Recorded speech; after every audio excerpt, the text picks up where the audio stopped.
Well, glad to have you back. Now, the business and economic relations between Nigeria and the United States stands as a cornerstone of their bilateral ties, reflecting a robust partnership that spans trade, investment, and diplomatic cooperation, with Nigeria being the U.S. second largest trading partner in Africa, and the United States holding the position of the largest foreign investor in Nigeria. These nations have forged a dynamic economic relationship that reinforces mutual prosperity and growth. Given Nigeria's status as the largest economy in Africa and projected to rise as one of the world's top economies by 2030, this alliance is not only significant for the two countries, also resonates across the African continent. Let's put this into perspective. I introduced her earlier. She is the Acting Director General of the Nigerian-American Chamber of Commerce. Ms. Wofia Samuel, it's the first time on the show. Thank you so much. It's good to see you. Thank you very much, Tolulope. Thank you for hosting me. I'm very honored and pleased, excited to be here. Thank you. Indeed. Let's look at this relationship. I think it's been an interesting one. But what's your understanding of it? I know it's dated back long, but how has it been, and what more can we do to strengthen it?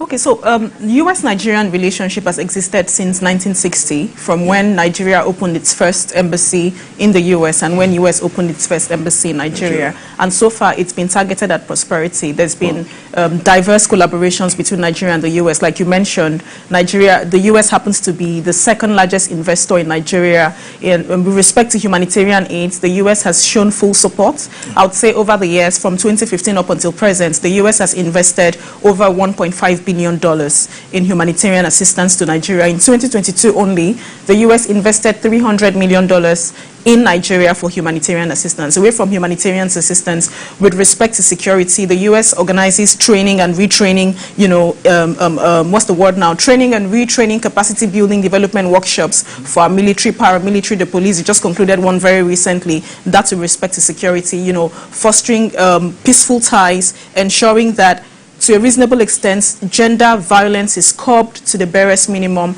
To a reasonable extent, human trafficking is curbed by some of the trainings that they do organize for Nigeria. And then with respect to education, we have over 1 million Nigerians currently living, studying, and working in the United States, and over 25,000 Americans living and working in Nigeria. So we have Nigerians studying, living, and working in the U.S., over 1 million, and about 25,000 Americans, and living and working here in Nigeria.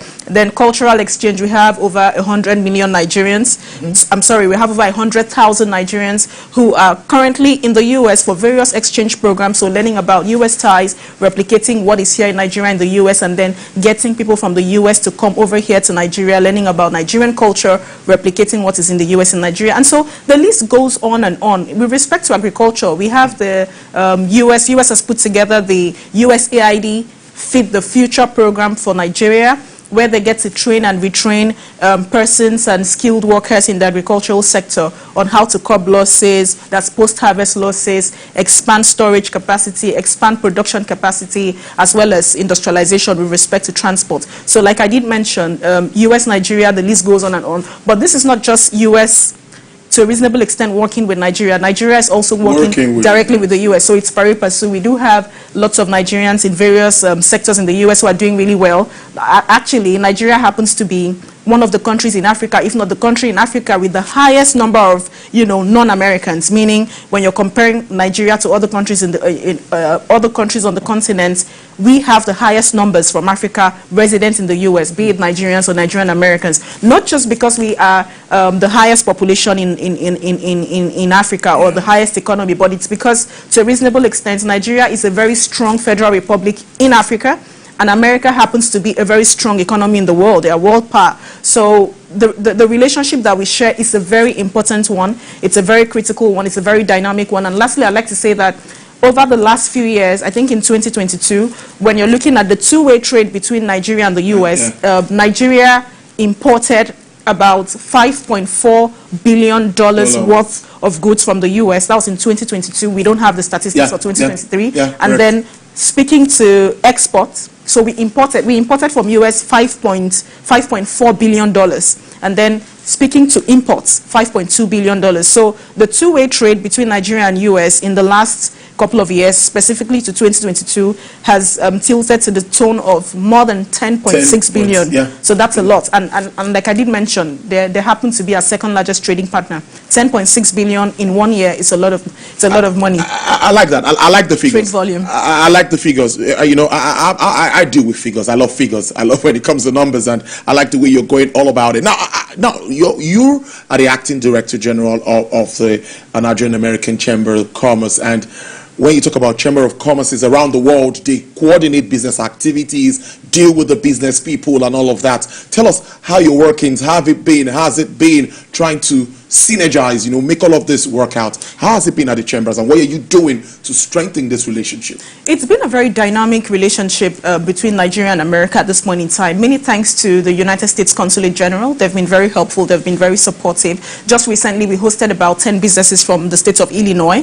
that were here in Nigeria to explore business collaborations, opportunities with Nigerian businesses. The U.S. Consulate General was deeply involved in the entire setting. The commercial counselor, Julia Mari, supported us immensely. And then we had lots of businesses from cadre A, B, and C, meaning like high-level businesses, medium-scale businesses, as well as small-scale, meeting with all of these people who came. And then the government of Lagos State was very supportive. The Commissioner for Trade, I must commend her, Folashade, was there, with an opening remarks, telling them about the do's and don'ts for businesses in Nigeria. So I'd say that with respect to various aspects of trade, we've been able to facilitate trade between Nigeria and the U.S., and the statistics, the figures are there. But I'd like to say this. So the Nigerian American Chamber of Commerce, we're doing this in three arms. Advocacy is part of what I'm doing here right now, speaking to Nigeria-American business relationships, how far the U.S. has impacted on us and how far we've impacted on them. So that's advocacy, raising a voice on business for both countries. And then networking is more like the events that we get to organize, the fora, the meetings, and so on and so forth, for businesses to come and learn. We have an AFP coming up in the next couple of weeks, where businesses can come, network, interact with other businesses, share ideas, and of course get more clientele. That's with respect to networking. And then we have trade services. Trade services, we get to research, just like I'm talking about the statistics. That's because the research department has put together all of these statistics, where we get to learn, and then we understand the trade volumes between both countries. So I'd say so far the engagements have been immensely beneficial. Right. We are not there.